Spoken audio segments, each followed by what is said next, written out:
on 484, which is the first page of PARSHA KiSisa.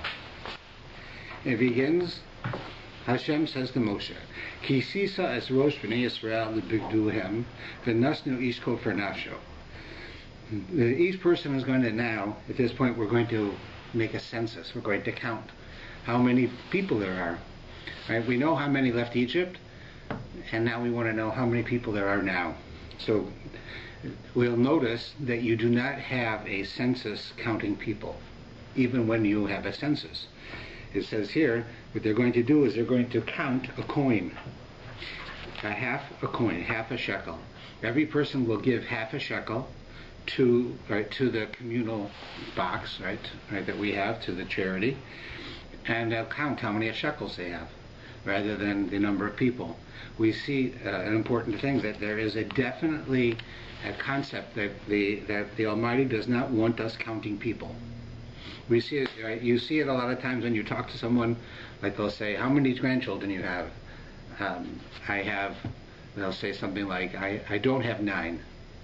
Or you'll say, do we have enough men here for a minyan? And they won't go 1, 2, 3, 4, 5. They'll take a quote that has 10 words, and they'll count the words as they count the people. Those are just symbolic gestures that there is definitely some type of negativity about counting people.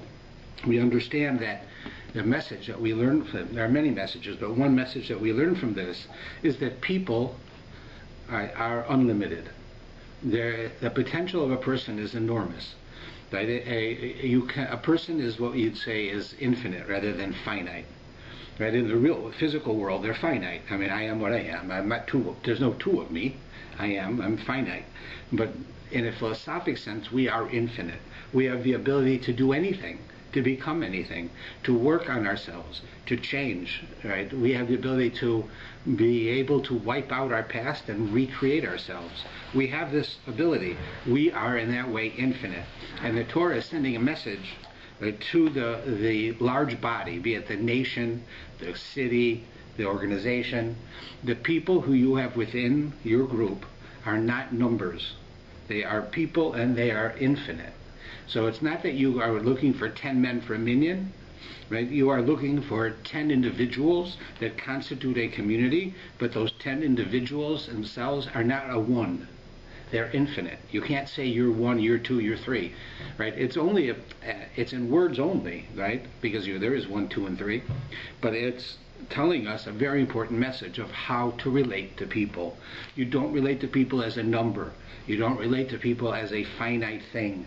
You don't You don't treat a person who is you hire to clean your house with less dignity than you would treat a bank president.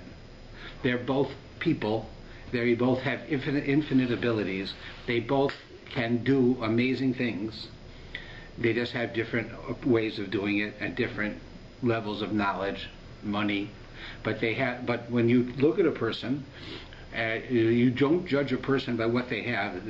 A person is really judged by how they fulfill their potential. And that we can't really judge because we don't know their potential. So we don't judge people like that. We do realize that they have enormous potential. And that's where this comes from. So then the first question comes up of, you have to use a coin to count them. Why do you use half a shekel? Like, this is the first mention of cash, right, in the Jewish nation. Right? This is really it. They just started. And so you'd say, okay, God says, everybody, we want to count everyone. Everybody has to give a coin of the realm, give $1. Everyone has to give $1. Right? It says, no, everybody has to give half of $1. It sounds so odd, because we haven't even spoken about money before.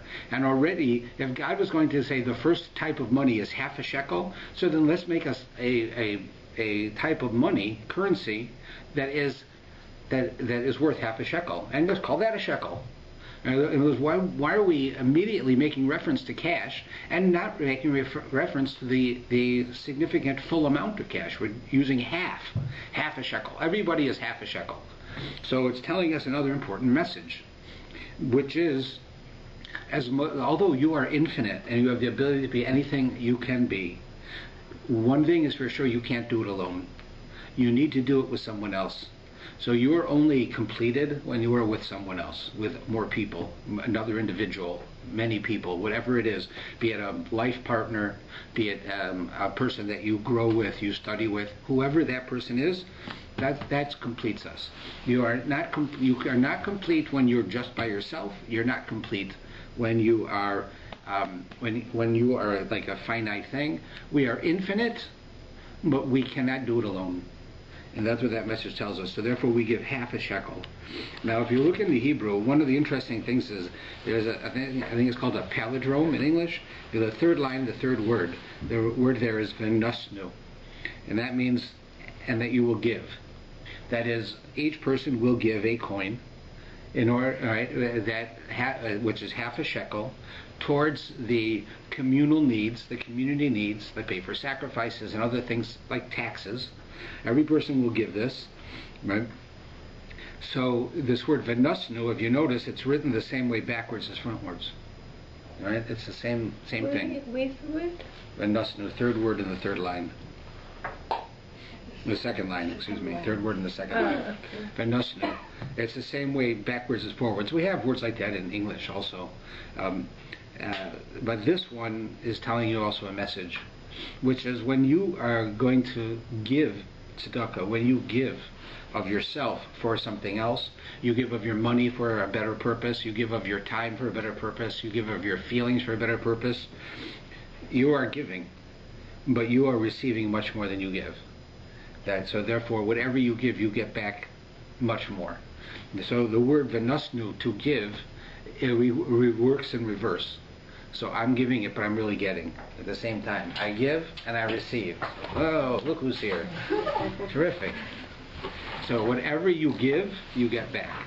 That's why the word is written in that way, that it's a two-way street. One should never feel that when you have money that is designated for charity and you gave that money for charity, that you literally just gave it away. The return you get is much more. They say that I give money to a poor person, he gets a sandwich, but I get eternity. I get the mitzvah. I get the reward from God for giving of myself in such a way. That's notwithstanding the fact that God gave me that money only to give, right? We understand that when you have a salary of $100,000 a year, what you really have, according to our belief, is you have a salary of $90,000 a year. And then God gives you an additional $10,000 to give to someone else or to many others. That is why He gives it to you. If you do it, He will repay you, and in further years you'll be able to give more money to charity, which means your salary will go up. You'll make more money. But you will, when you give that $10,000, that's not really your money in the first place. That God only gave you to give someone else. You will get back much more than you gave. You will get back eternity. You'll get back the feeling of participating, of helping, of being part of something greater, of helping someone. But that's the idea here. And that's why it uses that word. So then it says that they had the census and they counted. Now it says it's a half shekel of the sacred shekel. The shekel is 20 gerahs, tells you what it is. Everyone who passes through the census from 20 years of age and up shall give this portion. So they're saying anybody over the age of 20 has to give this half a shekel, and they're counted. Why 20? What would you think? Like, of all the things, you say, when a person's born, they're alive, you count them, just like in our census. Okay, no, we don't want to count children. We're going to count adults. Okay, so when is a Jew an adult? At bar mitzvah and bas mitzvah, 12 and 13. Why 20? There's something about 20 that's different. And it's the same for men and women, right? There's not a difference. While bar mitzvah there is, because women mature at a much more rapid rate than men do.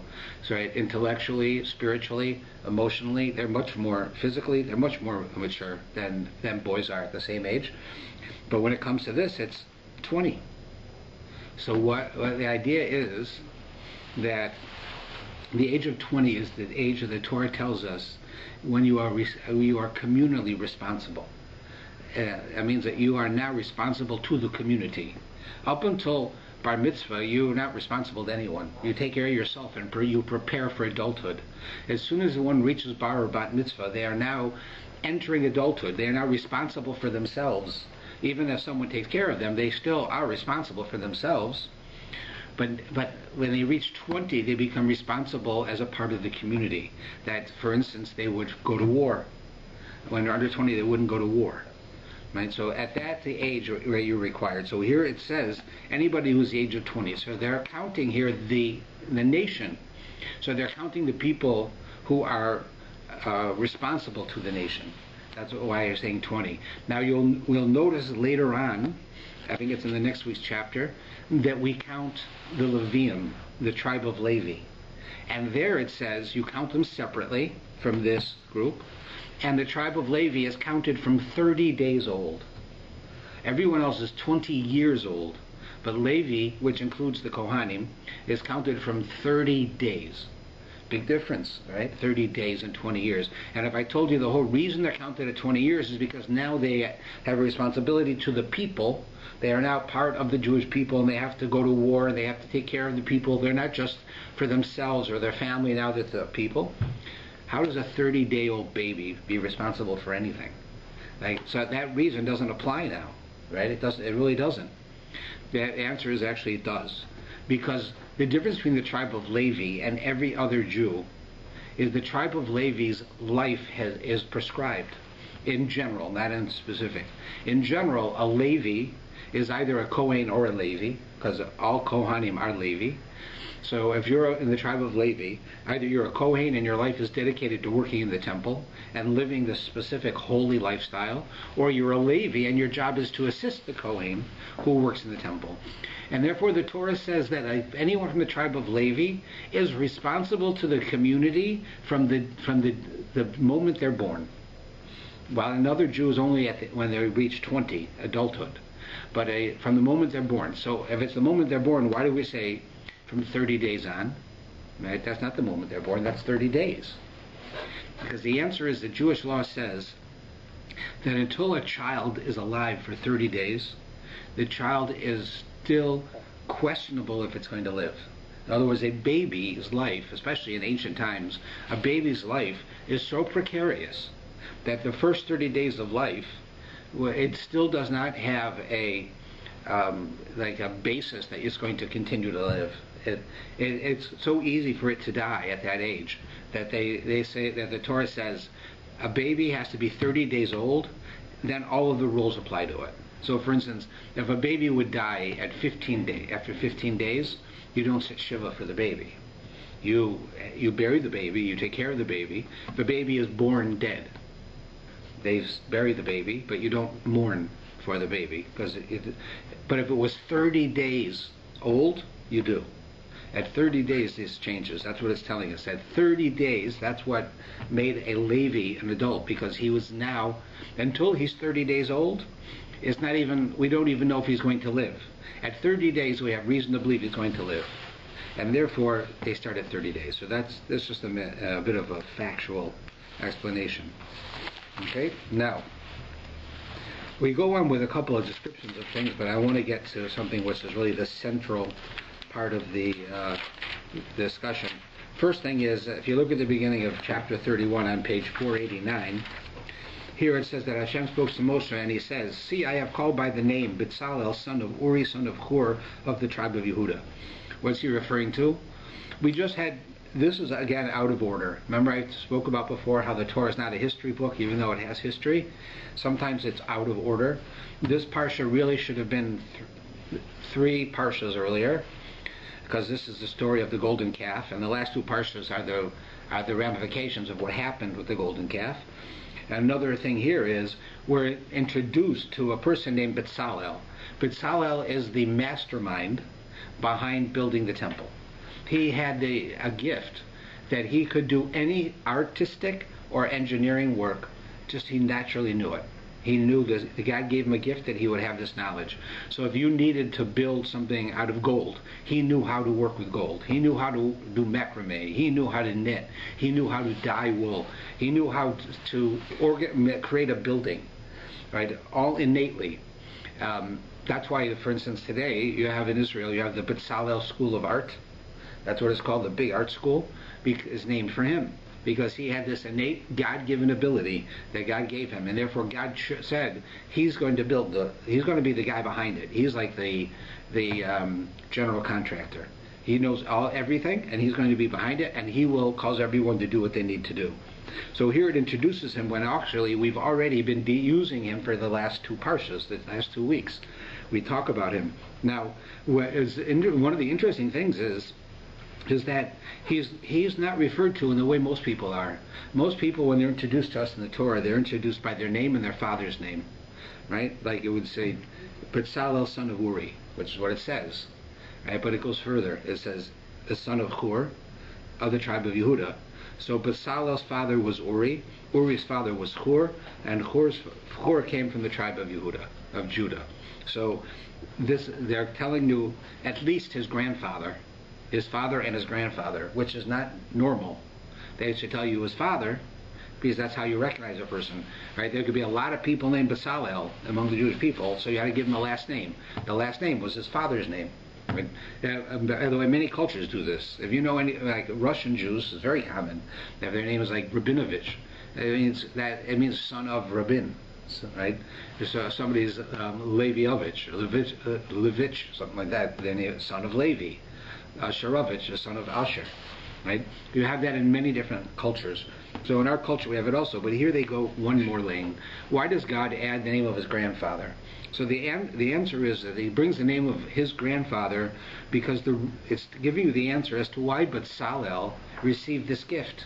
What's so special about Bezalel that he's going to get a gift like this? That he should, that Bezalel should be the one who actually goes and has the ability to do all of this work. Why him? So the answer is because of his grandfather. His grandfather was Hur. Hur, right, was a brother-in-law of Moshe, and the story of the golden calf, which in this line has already happened, even though it's coming up in the next few pages. Remember, it's out of order. Hur is killed. Hur tries to stop the Jews from worshiping the golden calf. He tries to stop it because they're worshiping an idol, and they kill him. He has a head-on confrontation, and they kill him. And now the whole temple is being built as a form of atonement for the fact that we now have to use it to atone for the sin of the golden calf. And therefore, the most appropriate person to fix the flaw would be the son of the person who was killed because of it. Right? And of course, his son wasn't available, so his grandson became the one. Bezalel is the grandson of Hur, who was killed with a golden calf, and Bezalel is now the one who God fills with his spirit and knowledge to be able to build the temple, whose purpose is to atone for the sin that his grandfather was murdered for.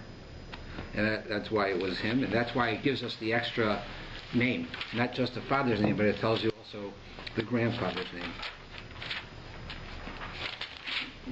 Okay, let's look on 493. This is going to be the essence of the PARSHA. This is what the PARSHA, there's much in the PARSHA, but this is a lot of what the PARSHA is known for.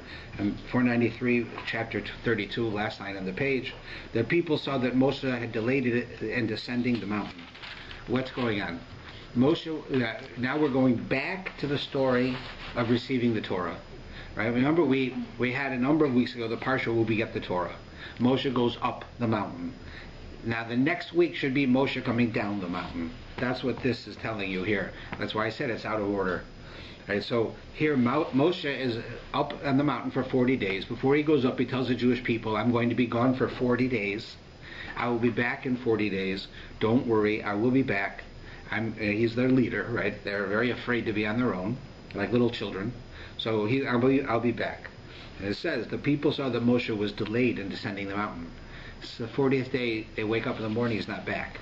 Right? It's not over, but still, they expect he'll be back. He's not back. And the people gathered around Aaron and said to him, rise up, make for us gods that will go before us. For this man Moses, who brought us from the land of Egypt, we do not know what became of him. Right? So they're leaving out a lot of the story. Right? The people become afraid. God must have killed Moshe. We're on our own, and nothing's going to happen here. Nothing we can do. So it is what it is. So the Jewish people decide it's all over. Moshe's not coming back. We're not going to move on. We're lost. So we better find ourselves a god. that can protect us, take care of us. So they knew that the Egyptians, who they lived with, had a god that was a calf. So they said, we're going to make an idol like that god. And that's what they had in mind, because they were frightened to death what they were going to do. And Hur tries to stop them, saying, no, don't do it. Moshe will come. He'll be here. The day's not over. Don't do this. And it goes against everything that God did for us. And they kill him. And Aaron sees this. And now Aaron says, I can't allow them to do it, but I know if I challenge them face on, they'll kill me too. So Aaron decides he's going to slow them down. He's going to get them. He's not going to stop them because they won't listen. So he's going to make it so it's so hard for them to do it that by the time they make the calf, Moshe will be back. There'll be no problem. Right? So it says, Aaron said to them, this is what Aaron, right in the top, says, Aaron says to them, rise up. They tell him, make the gods. So now Aaron says, remove the rings of gold that are in the ears of your wives, your sons and daughters, and bring them to me. He says, okay, I'll make you a golden idol. Go out and get your family to give me all the gold. Now, Moshe knew that Aaron knew the women weren't going to listen. The men are constantly, in the Torah and in the prophets, they're constantly getting swept over with emotion and acting irrationally. All the time we find men are acting irrationally, and the women are very grounded, and that the women keep the men grounded. But the men here, the men haven't seen the women yet. The men are getting all excited that Moses not coming back. What are we going to do? We're going to die. We got to do something. They're going to worship this calf. So Aaron says, I'm going to send them to their wives and get them to take their wives' jewelry. And their wives won't let them, because their wives are going to say, you nuts? Just wait, Moshe's going to come. Like, are you crazy? You want to take my jewelry for your craziness? Forget it. Right? So he says, go get your wife's jewelry. Knowing it would slow them down. Right? So the entire people took the gold rings that were in the ears and brought them to Aaron. And so here it doesn't say that the people gave. The men took it. The men went and overpowered their women and the children and took the gold from them. Right? It took longer, right? But they didn't accomplish what Aaron wanted. Aaron was sure that the women could reason with the men, and it was clear they couldn't. That the women tried to reason, and the men just took it. They just said, listen, we're not going to die in the desert. And they grabbed the gold right from them. Okay? Brought it to Aaron. He took it from their hands, he put it in a cloth, and he made it into a calf. And they said, this is your God, who Israel brought you up from the land of Egypt. So here he took it, it says, and he threw the gold into the fire. A calf came out, and all the Jewish people said, this is God. Right? The most profane form of idol worship. It was a horrible thing. So Aaron saw and built an altar, and Aaron called out and said, a festival for God tomorrow. Aaron said, what am I going to do? Tomorrow we'll go to God tomorrow. Today I got to live with the world I'm in. What am I supposed to do? Moshe's not here. The people are going to kill me if I fight them. Tomorrow will be God's day. We'll have to wait till tomorrow. So the next morning they woke up, and Moshe shows up. Because God says to him, last line, God says, go down, for your people that you brought up from the land of Egypt have become corrupt. They've strayed quickly from the way I have commanded them. They have made themselves a calf, prostrated themselves to it, sacrificed to it, and they said, this is your God, who Israel brought you up from the land of Egypt. Hashem tells them, I've seen this people, and behold, they're stiff-necked. Now, basically, God says, I'm going to kill them all. I'm going to wipe out the Jewish people, and I'm going to start over again with you. You are going to be the father of the Jewish people. Abraham's gone. All of those people are gone. I'm going to kill them, and we're going to start again. Moshe will be the father of the Jewish nation. And Moshe pleads to God, why would you do this? Right? Because the whole world is going to see you took the Jews out of Egypt, and you couldn't control them. The Jews were stronger than you, so that you had to kill them. That's the only thing you could do. He said, the world will laugh at you. What kind of God are you? So God, he's telling God, you can't do this. It's an embarrassment to you to kill the Jewish people. So God relents, and he so to speak calms down, and he listens to what Moshe said. Hashem reconsidered regarding the evil they declared he would do to his people, and he doesn't do it. So he then tells Moshe, go down the mountain and stop it from happening. He goes down the mountain, and here's a very peculiar thing. God tells Moshe they're worshiping a calf. They're offering sacrifices to a calf. Go down there and stop them.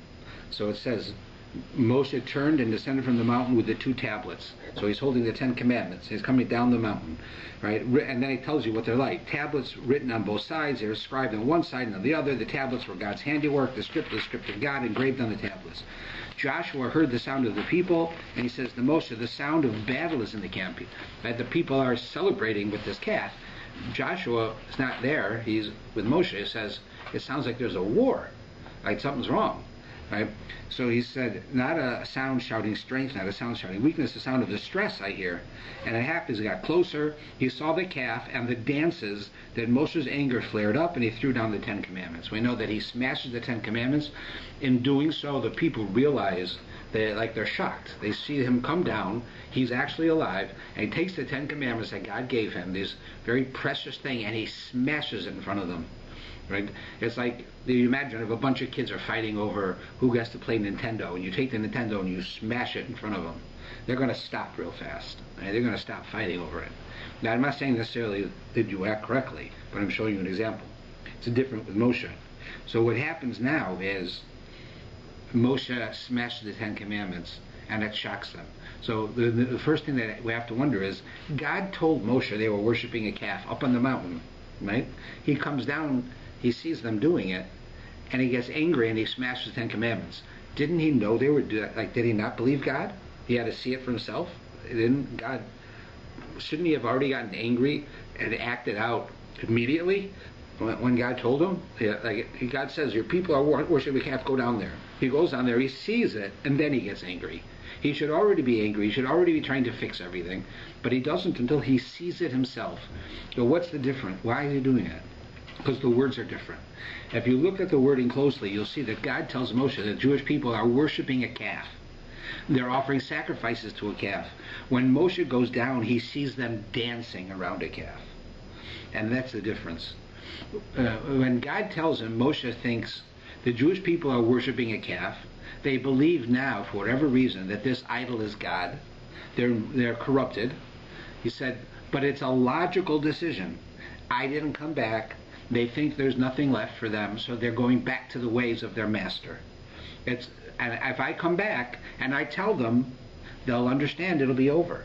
Right? It's logic. Logic talking to logic. You have a non-emotional debate.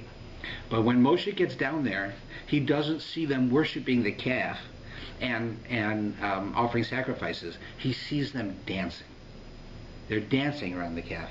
That's not a logical response. That's an emotional response. In other words, they're now in this state of frenzy. They're dancing like something out of a Tarzan movie. Right? They're dancing around and around and around, doing crazy things, all excited in honor of this idol.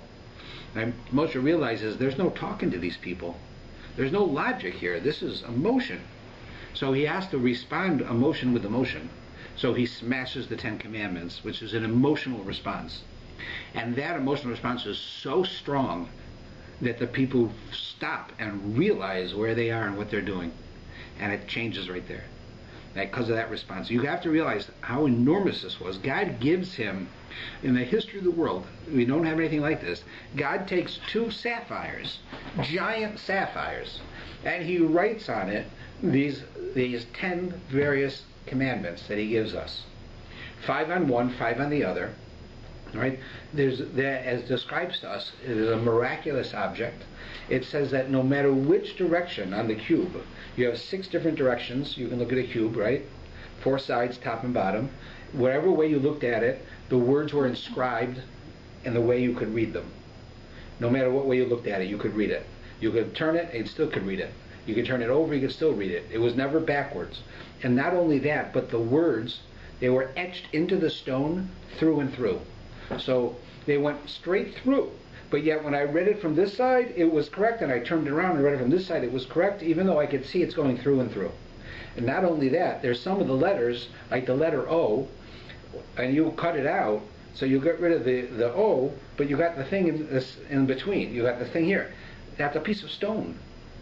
It floated inside, right? In order for it to be an O, you had to have it floating inside. It did.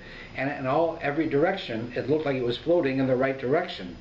So it was miraculous. This was way beyond our comprehension, how we could have such a thing. This was not only given by God, it was written by God. It is a total miraculous thing. And Moshe takes it and shatters it.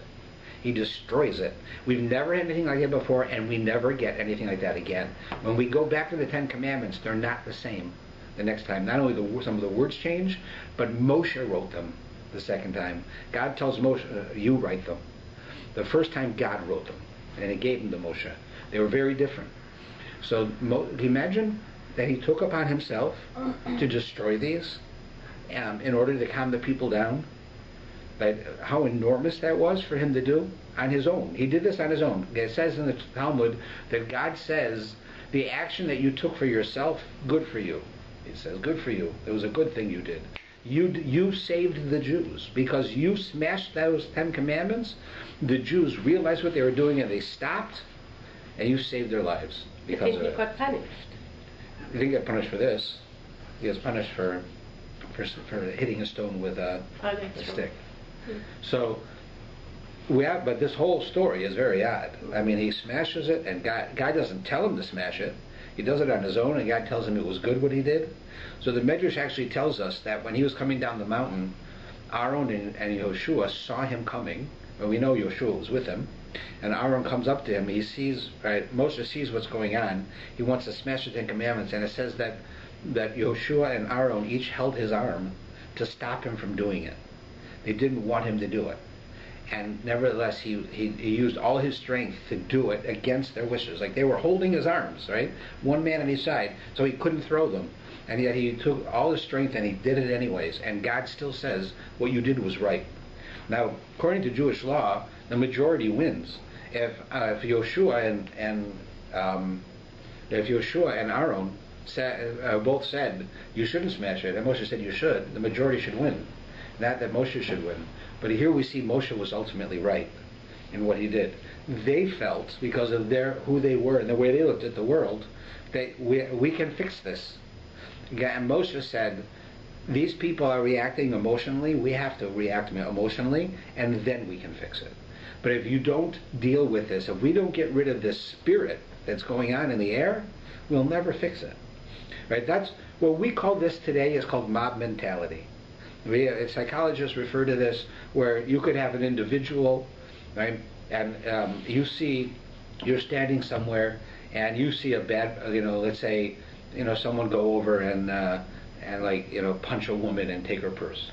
So you might or you might not do something about it directly. Maybe you'll call the police. That's indirectly. But you might or you might not. If you have 100 people standing in a circle and they see this guy, it's in the center of the circle. Doesn't realize it, it's not a circle yet, and he punches a woman and takes her purse, and the circle closes. Right? There's a very good chance they're going to kill him. Why? Because they're a mob. A mob mentality, people lose their individual thought process, and they start thinking like the mob. A mob can kill people. It's like, when you have an emergency. I remember reading about it when I was a teenager, that it was a concert, and they opened the doors to the concert late, and it was general admission, so there were no assigned seats. So thousands of people who were standing outside, the doors finally opened for them late. And they pushed, and the people in the front fell down, and the people in the back kept going and trampled them, killed them. They killed people going to this concert. And nobody meant to, but it was just the spirit, the mentality of a group. You lose a lot of what you do as an individual. And a group could go and take a person, that somebody does something wrong and kill him, and the same, any one of those people in the group would never do that, but as a group they would. And that's what happens here. That group, right, of the Jewish people they had such a mob mentality with so much emotion that most understood, I have to strike out at them emotionally, and when I finally woke them up to what they're doing, then I can do the next thing. I can take the next step, and I can try to fix it. And that's exactly what he does. That action was enormous, an enormous thing, right? And it can't be discounted. And this is the whole story of it. Now, what happens next is, of course, the people see it, so they say, So it says, it happened as he drew into the camp, he saw the dances, he got angry, and he threw down the tablets. He took the calf that they made, he burnt it in fire. He ground it into a fine powder and sprinkled it over the water, and he made the people drink from it. And Moses says to Aaron, why did this people do to you that you brought a grievous sin upon them? Moses blames Aaron. You let them do this. I left the Jewish people in your hands, and you let them do this. How do you do that? His own brother. Aaron said, no, don't get angry at me. You know that people are disposed towards evil. You know that they had a desire. And they said, let's make a god for the man Moses who brought us from the land of Egypt. We don't know what happened to him. So I said, who has gold? Right, thinking that it would take time. And they brought it to me. I threw it in the fire, and a calf came out. Moses saw the people, and he realized, so for Aaron had exposed them to disgrace among those who rise up against them. So Moshe realized that even though he was angry with Aaron, Aaron had a good intention. His intention was to slow them down so that Moshe would come back before they actually did it. He was wrong. They didn't stop him, but he tried. So now Moses says this very famous line, first line on 501. Moses stood at the gateway of the camp and he says, whoever is for God, join me. Right? All right, people, it's time to make a choice. You want to stay with the idol, or you want to be with God? You come with me, and you're with God. You stay here, you go with the idol. Take your pick. What do you want? So it says, and all the Levites gathered around him. So the tribe of Levi immediately came to him and said, we're with God. Right? And then he said to them, now you have to go out and kill all of the people who are not repenting, who are not changing. They are worshiping the idol and staying with it. So they go out and they do it. Right? And then the story goes on. So what happens? But here we see like this enormous story of what's going on with the Jewish people. And it's so odd, this story, because for instance, if you look back to where it starts with Moshe, that Moshe's up in the mountain, God says, go down, right, because your people are worshiping a calf. You actually notice there's a word in there, it says, God says, go down because quickly the people have left the path and are worshiping a calf. God adds the word quickly, as if they had done this slowly, it would be okay. It would be okay to kill Hur and to worship a calf if they did it over time. But they're doing it immediately. What does that mean? I just gave them the Torah. Right? They were just standing at Mount Sinai. Just 7 weeks earlier, I split the Red Sea. Just 6 days earlier, I did the 10 plagues. Right? These people lived through it. They saw things nobody else in the world has ever seen or will ever see. Amazing things, and they quickly just threw it away. Quickly, right? The point is not that doing something quick, that they're sinning quickly is bad, and if they sin slowly, it was okay. The point is that there is a basis to understand that people will do it slowly. For instance, if you come to me and you go to a doctor, and the doctor says, listen, if you don't lose 50 pounds, you won't live 2 years. You better lose 50 pounds. So you walk out of that office and you commit, you're going to lose 50 pounds, right? And for the next while, you're going to do everything you can to lose weight. And then it sort of fades a little bit more, and okay, I'll stay on my diet, but I'm going to a wedding, so I'll have some cake. Okay, I'll stay on my diet, but I'm going on vacation. You know how it is, right? And you end up not losing the weight. So you go back to the doctor. The doctor knows that. Why? Because over time, things fade. When I tell you, you open up that letter, if you don't lose 50 pounds, you're going to die, you're going to lose 50 pounds. But after 2-3 months, you may not anymore. We're all like that. Time takes away our emotion, right? And unless we do something to turn that emotion into action, time will make it fade. Well, like I could give a class and excite everybody about something, but if I don't do something with them right afterwards, it just goes away. That's how emotion works. You can go to a party and everybody's happy and the party's over and they're not happy anymore. It just ends. Emotion is very fleeting that way. And the idea is that's what these people, right? The God says that they sinned quickly is worse because they didn't. You want to tell me that time will make you slip? They didn't even take time. Boom. Right away. I sent Moshe up the mountain to get the Torah. Within 40 days, they're worshiping an idol. 40 days. Right? That's all it was. They were worshiping an idol. Right? That's fast. So that's why God uses the word quickly, because not only, even if they did it slow, it was wrong. But if they did it fast, they have no excuse. It's like they wanted to sin. It's like they planned to sin. Right? It's like the guy, like for Yom Kippur, everybody tries to be really religious and they want to change and do better and they make commitments and so forth, right? And they go through Yom Kippur and they're all excited and they really mean what they say. And then the morning after Yom Kippur, they go and do the same thing again. How's that possible? Like, you say, I'm going to keep kosher from now on. And you've been keeping kosher for a month, right, until Yom Kippur, and you really mean it, and you're learning to do it, and you're doing it well, and then the morning after Yom Kippur you go and you don't keep kosher. Why not? Because the commitment was based on the excitement of the day. But that excitement should at least last the next day, at least one day, but it doesn't, right? So God's saying, right, I can understand, even though it's wrong, if 6 months down the road, if a year down the road, some Jews went and worshipped an idol, things fade.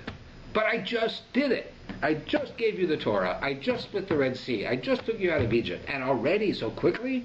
That means you want to do this. You want to sin. So that's the message that he's saying by using that word.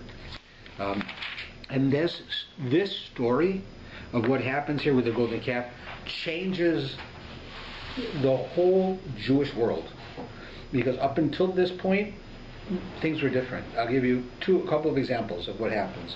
One is the way God created families. The original way was that each family who has a firstborn son, not every family will, and not every family will have children, not all will have sons, not all will have firstborn sons, they'll have maybe a daughter first. But anyone who has a firstborn son, that son will represent the family by working in the temple. No matter what, Kohen Levi makes no difference. Every family who has a firstborn son, that firstborn son goes and works in the temple. They are dedicated to the temple. When we had the sin of the golden calf, it became clear that the average person couldn't do that. The average family wasn't on the level. So God said, I'm going to take that one tribe who said, I'm going with God, the tribe of Levi, they're going to work in the temple on your behalf. You're supposed to have, your firstborn son supposed to work in the temple. But he's not going to, because of this. I'm going to make the Kohen do it. That's why we have the mitzvah of Pidyon Haben. You heard of a Pidyon Haben? That's where it comes from. Because your firstborn son is supposed to be a Kohen. And because of our sin of the golden calf, God made a special Kohen. So the Kohen has to do our job, right? So really, the firstborn son should be his, because it's his job to work in the temple. He doesn't, so you have to buy him back from the Kohen. The Kohen owns him, and you have to buy him back. That's what it means. You're paying the Kohen $5, $3. You're giving him coins, so that you can buy back your child from him. It's a symbolic idea, but it's real, and that's where it comes from. That's one change. The second change was, up until that point, if you wanted to pray to God, offer an idol offer a sacrifice to God, in any way relate to God, you could do it in your own house, in your own place of business. You could do it on the street. You could do it anywhere you were. You want to be close to God, you can be close to God anywhere. You can offer sacrifices to God anywhere. You can do any of those things. You don't need a central place for it. You can do it in your own house. Why? Because we're all on such a spiritual level. It's possible. After the sin of the golden calf, God said, no more. From now on, you want to offer a sacrifice, it has to be in the temple. If you want to come and have, serious interactions with me, it's in the temple, not in your house anymore. You've lost that privilege. You're too low. You're not on a high enough level. You've lost that because of the sin of the golden calf. So that immediately after the sin of the golden calf, we're commanded to build the traveling temple. From that point on in history, we've had to use the temple. From that point on in history, the tribe of Levi and the tribe of Kohen are taking over working in that temple because for the same reason, the sin of the golden calf. That changed. And it was such a serious thing, as you see, God was going to destroy the Jewish people. They were going to be gone. And that every Jew, that anybody who would be called a Jew today, would have to be coming from Moshe himself. Right? No, not from anyone else. But because Moshe argued with God and stood up for the Jewish people, so then God didn't do it. If Hashem wasn't upset with Moshe for smashing the commandments, why didn't he write them again then? Why didn't he make Moses write them? Because there's ramifications. Right? Sometimes you do things, and it might be the right thing to do, but it costs you. I had this happen with a person. There's one fellow who started coming to our shul who was very passionate, new and passionate. And he was in the lobby and he hears a woman berating a young man, right? So he interrupts. He says, "It's not right for you to do that in front of people, to insult, to talk to him that way. Maybe he deserves it, maybe he doesn't. It's not right." And she gets angry at him, and then her husband gets angry at him for doing this, right? For saying what is right. So he comes to me afterwards and says, "What am I supposed to do?"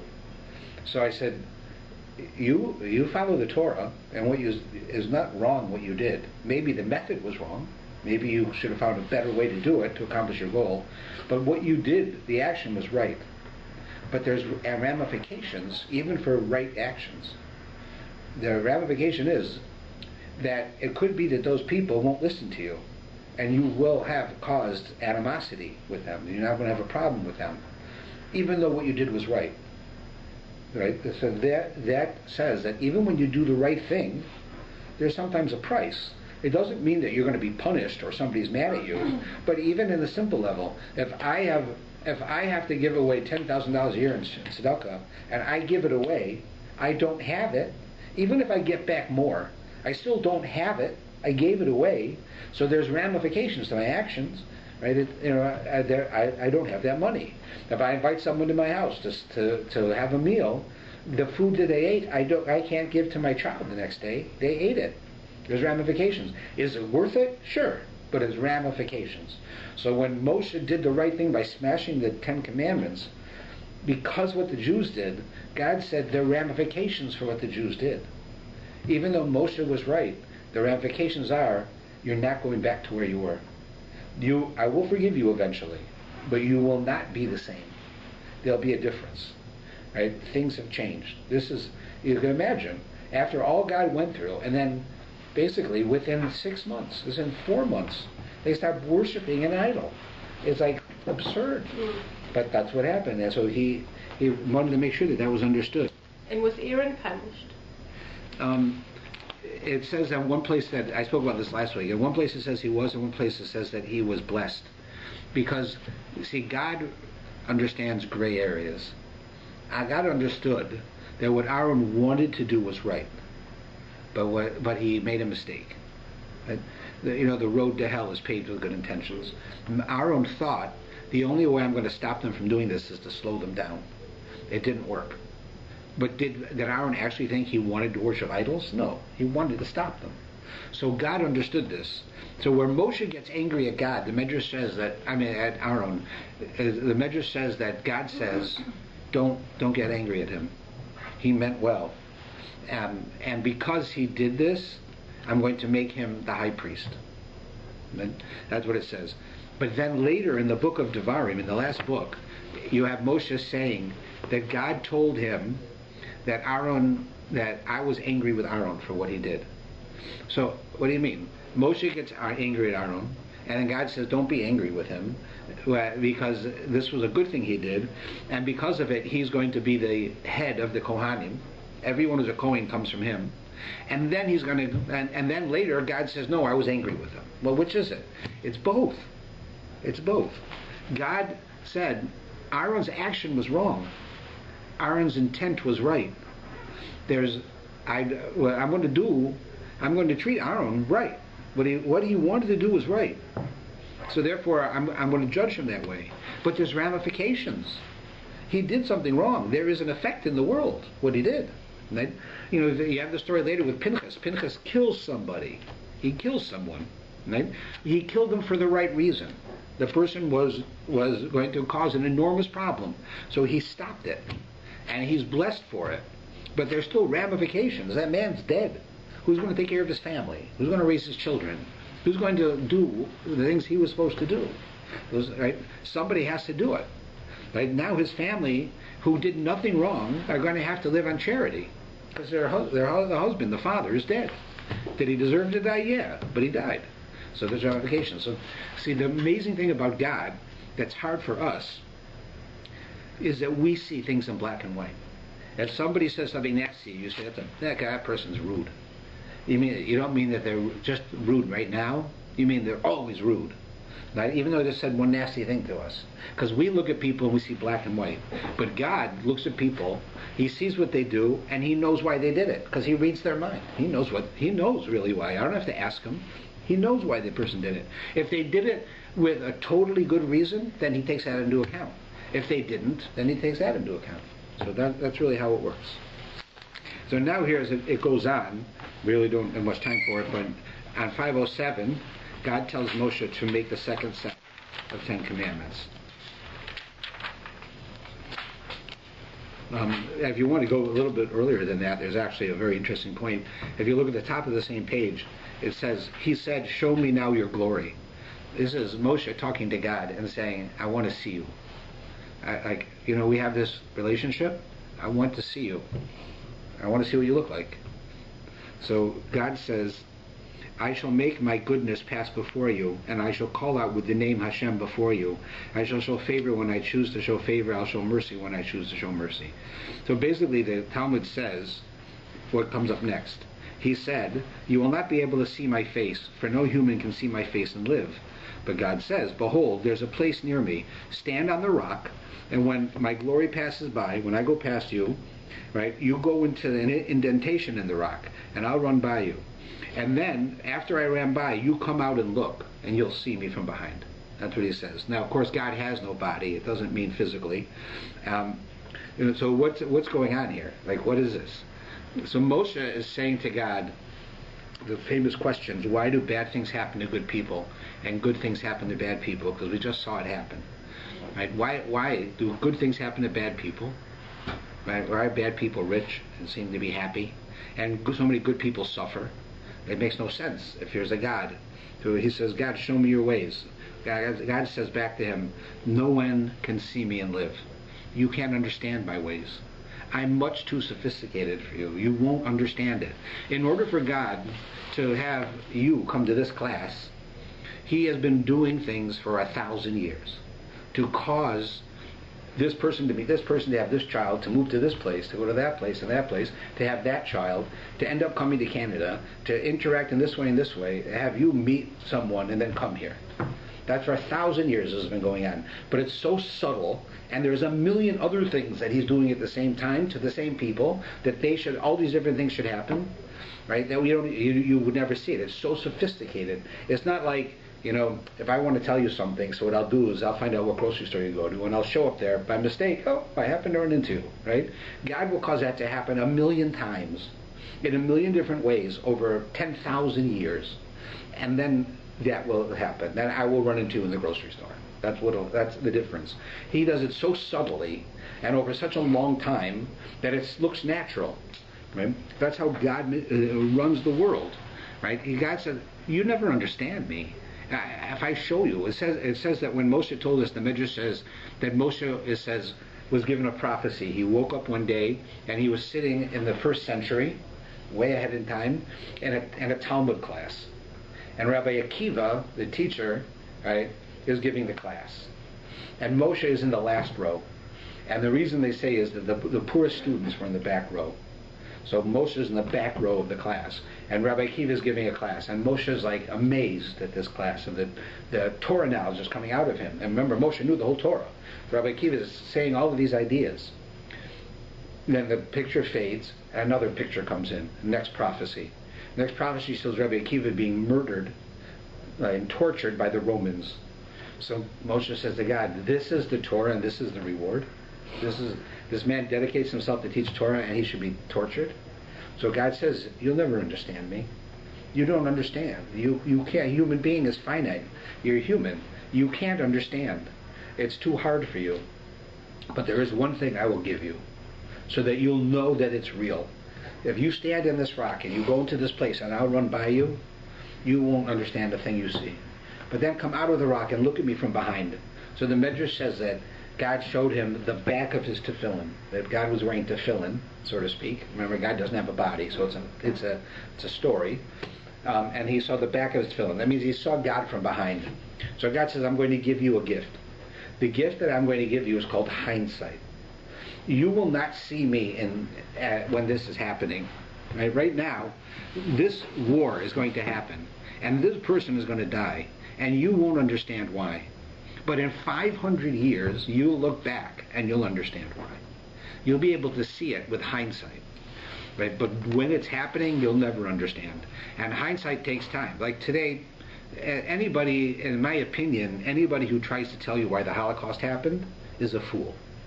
If anyone tells you there's a reason the Holocaust happened, they're right. There is. There are probably numerous reasons. But there's definitely, God did it. There's a reason that God allowed this to happen or caused this to happen. God did that. But we have no idea why. But 2,000 years ago, when the Romans destroyed the temple, the people who lived then also did not necessarily know exactly why God was allowing it to happen and why this kid died and this one lived. And people died. It says that blood ran in the streets. Millions of people died. But we know why. I can look back and tell you why. I'm not anything special. It's in the Talmud. Because we have all this time since then to look back, and we understand now why it happened. But when it's happening, or the next few hundred years, you're not going to understand it. That's what this story is telling us. That you'll have the ability to have hindsight, but you won't have the ability to understand me. So there are going to be times in your life where you're going to see things, or things are going to happen, and you're going to say, how could God allow this? There must not be a God. And the fact is that you don't understand it, but it's real. And there is a reason. And there is a God. And God did cause it. But you will not understand. Maybe your great-great-grandchildren will, but you won't. You'll understand what your great-great-grandparents did, but not before that. Yeah? Yes, I was reading somewhere that there's a lot of sins that are committed by man are caused by their ignorance, and because they're ignorant, that you have to have compassion for them, and because they don't know what they're doing, they're ignorant. That's and true. That's what it makes them do what they do. Right, that's why it's our job to educate the world on ethics and morals. Yeah. The Jews' job. If we don't do it, and people act out of ignorance, good people do things wrong, it's because we didn't do our job and teach them how to do things right. Right? When you ask somebody, is it wrong or is it right to have doctor-assisted suicide? Is it wrong or is it right to do an abortion? Is it wrong or is it right for euthanasia? Nobody really can. People can't tell you the answer to that question. Right? What will happen is, an abstract, I'll say it's wrong. When I meet the person, right, the 16-year-old girl is going to have a baby because she was attacked by somebody, and now I'm not going to let her have an abortion, right? Or I'm going to let her. I'm going to say I want her to have an abortion because I'm meeting her and I'm seeing her tears and I'm seeing what she's going through. But if I read it in a book, right? That's how people are. We don't have an answer. God gives us an answer. The Torah tells us an answer to these questions. The Torah will tell us an answer to why all of these things happen. It's just that we don't necessarily have the answer right away. Sometimes we have to wait. Also, some people would say, even Hitler you have to forgive because he was ignorant. No, you don't have that. You see, there are certain things that are humane, right? Nobody was ignorant to think that you're allowed to segregate a group of humans and treat them like not human, right? Even if you want to go to the lowest possible level, that Hitler murdered people, not even Jews. He picked a group of people and he wanted to kill them. You don't have to be educated to know that that's wrong. Right? That's going too far. But to understand what's behind somebody's actions, right? Sometimes somebody will do something they think is good, and it's actually bad. Right? That's because we don't know. The Torah will tell us what's good, but we don't necessarily know. We don't know when I'm sitting a doctor in a hospital and I got a patient begging me to help them die because they're in so much pain. Right? Is it right for me to do that, or is it not? Right? Can I play God because they asked me to? Do they have the right to ask me to take away their life? Right? Like, for instance, do you know that you don't have a right to let somebody assault you? If you, we saw this in that case, right, with what's his name, the CBC reporter, right? where these women got beaten by him, and some people said, well, they said it was okay, like they didn't mind. It was part of their intimate acts, right? And the answer is no. You can't choose to do that. You're not allowed to choose to tell someone you can beat me up, you can slap me around, you can punch me in the head, right? And until I'm really hurt. You don't have the ability to do that. That's still assault.